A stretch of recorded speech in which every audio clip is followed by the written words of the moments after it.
Kakani गाउँपालिकाको 34 kilo हुँदै बेलकोटगढी नगरपालिकाको चिम्टेश्वरसम्म जोडिने मोटर बाटो निर्माणको शिलान्यास गरिएको छ।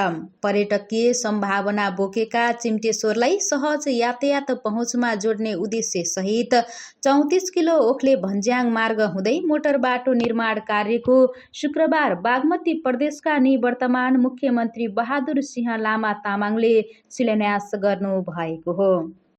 शिलान्यास कार्यक्रममा बोल्दै निवर्तमान मुख्यमन्त्री लामाले आफू मुख्यमन्त्री रहेको अवधिभर बागमती प्रदेशका पुल तथा प्रमुख सडकहरूमा 100% बजेट विनियोजन गरी काम अघि बढाइएको बताउनुभयो। उक्त मोटर बाटो निर्माणका लागि 9 करोड रुपैयाँ बजेट छुट्याइएको जानकारी दिनुहुँदै उहाँले पर्यटन प्रवर्धनसँगै आन्तरिक आय स्रोत विस्तारमा यो सडक महत्त्वपूर्ण हुने विश्वास व्यक्त गर्नुभयो।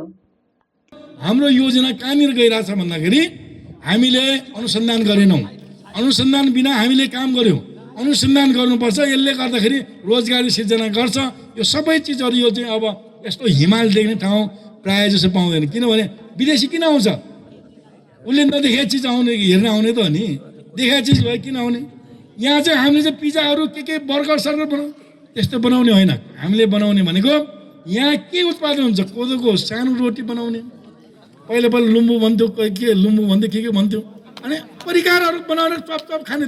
पहिले धेरै खान्थ्यो, अहिले थोरै बनाउनु पर्छ टक अनि चाख्छ। अनि किन यहाँ आउने भन्दाखेरि लोकल मासु जस्तो छ हामीले पकाएको खानुपर्छ। हामीले जहाँ जसरी बनायो त्यही बनायो भने स्वाद त हो नि। त्यही अनुसारको बनाउँदै खुवायो भने त्यहाँ चाहिँ छ भने 34 किलोमा किन आउँछ विजय कहाँ भन्दाखेरि लोकल चिकन र चाहिँ मासु भात राम्रो पाउँछ भने सबै आउँछ। अहिले यो बाटो नभएर नआयो त नि। पहिला बेसी नआउँथ्यो, हामी सबै त्यही खान्थ्यौँ। मिठो गरेर पाउँछ त्यही खान्छ। विकास कुनै एक व्यक्तिको भरमा सम्भव हुँदैन। सबै स्थानीयको सहकार्य बिना दिगो विकास सम्भव हुँदैन भन्दै लामाले आफू पदमा नरहे पनि सडकको स्तरोन्नति तथा समग्र विकासका लागि निरन्तर साथ र सहयोग गर्ने प्रतिबद्धता जनाउनुभयो। कार्यक्रममा ककनी गाउँपालिका 4 का वडा अध्यक्ष सुनाम लामा, बेलकोटगढी नगरपालिका 1 का वडा अध्यक्ष सन्त बहादुर तामाङ तथा वडा नम्बर 2 का अध्यक्ष रामचन्द्र तिमल सिन्हाले चिम्टेश्वर धार्मिक तथा पर्यटकीय क्षेत्रसम्म पुग्न सहज हुने गरी बजेट विनियोजन भएकोमा खुसी व्यक्त गर्दै यसले स्थानीयवासी, व्यवसायी तथा पर्यटक सबैलाई प्रत्यक्ष लाभ पुग्ने बताएका थिए। ककनी हुँदै बेलकोटगढी जाने मोटर बाटो जुन रफ्तारले निर्माण कार्य भइरहेको छ त्यो हाम्रो एउटा विकासको मूल हो। यो विकासले हाम्रो यो ककनीको मुहार र बेलकोटगढीको मुहार यसले फेर्नेछ भन्ने मैले आशा लिएको छु। हुन त यो मैले जहाँसम्म लाग्छ मै आफै सानो हुँदाखेरि खोलेको बाटो, तर यो हुनुपर्ने स्पिडमा नभएको त सबैले महसुस गरेकै हो। तर हिजोको तुलनामा र जुन अरूको बेहेको तुलनामा अहिले यो बजेट विनियोजन भएर जुन निर्माण कार्य अगाडि बढिरहेको छ त्यसकै निमित्त हामीले खुसी मान्नु जरुरत छ। कतिपय ठाउँमा योजनाको आफुक छन्। हामी फेरि कस्तो खालको हामी नेपालीहरूमा कस्तो कन्सेप्टको छ भने योजना हाल्यो भने यति मात्रै भन्ने खालको पनि छन्। नपरेकोले पर्दै परेन गुनासो यतिकै आइहाल्छ, तर परिसकेपछि पनि यति मात्रै भन्ने खालको हाम्रो नेपालीको बानी छ। हाम्रो नेपालको बजेटै त्यस्तो छ त त्यो विकासको क्रम स्टेप भएर जाने नै हो।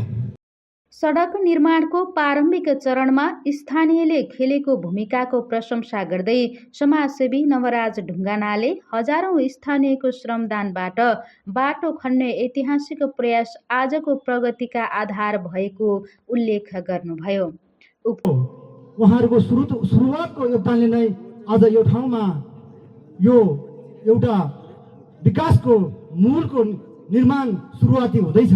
त्यसकारणले गर्दा यहाँहरूमा धन्यवादको के कुरा गर्नु, अब धन्यवाद दिएर नै पुग्दैन, तैपनि हामीले दिन सक्ने भनेको धन्यवाद नै हो।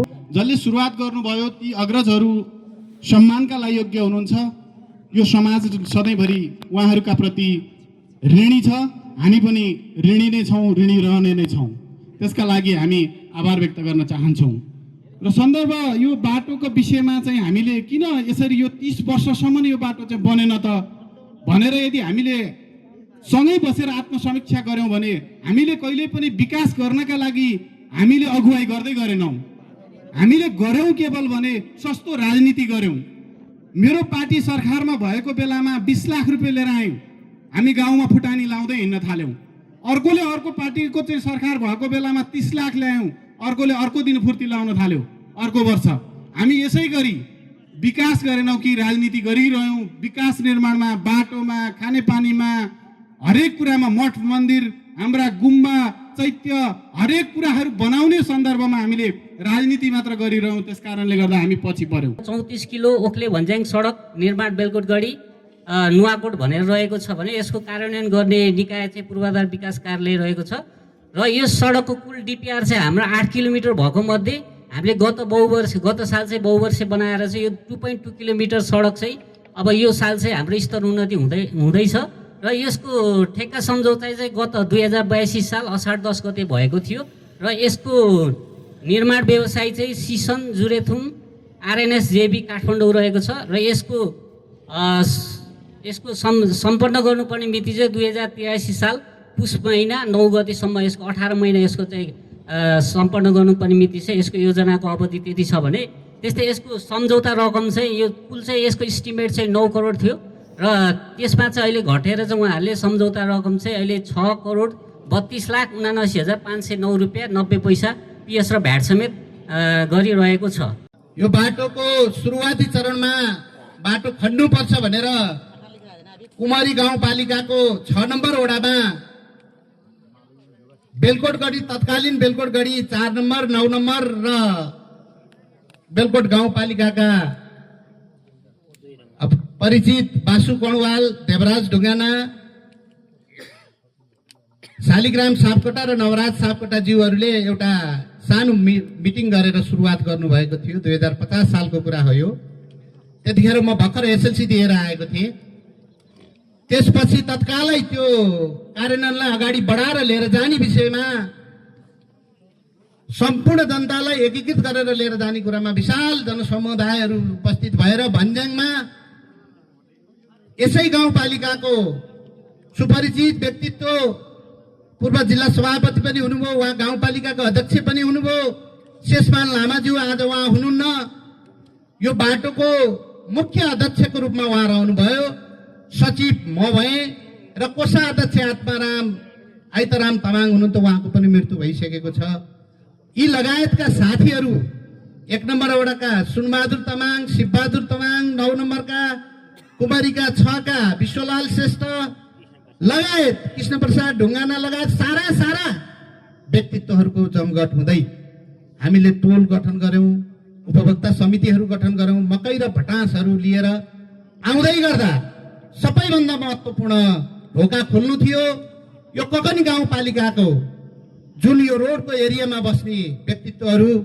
आज पनि म स्मरण गर्न चाहन्छु, उहाँहरूले ठुलो साथ सहयोग समर्थन हौसलाका साथ आफ्नो बारी बन्नु भएन, आफ्नो घरको अगाडिको जग्गा बन्नु भएन। उक्त मोटर बाटो निर्माण कार्य सिसन जुरेथुम आरएनएसजेबीले ठेक्का पाएको छ। निर्माण व्यवसायी राजकुमारले स्थानीयको निरन्तर सहयोग अत्यावश्यक हुने बताउँदै भौगोलिक तथा प्राविधिक चुनौतीलाई व्यवस्थापन गर्दै काम समयमै र गुणस्तरीय रूपमा सम्पन्न गर्ने प्रतिबद्धता व्यक्त गरे।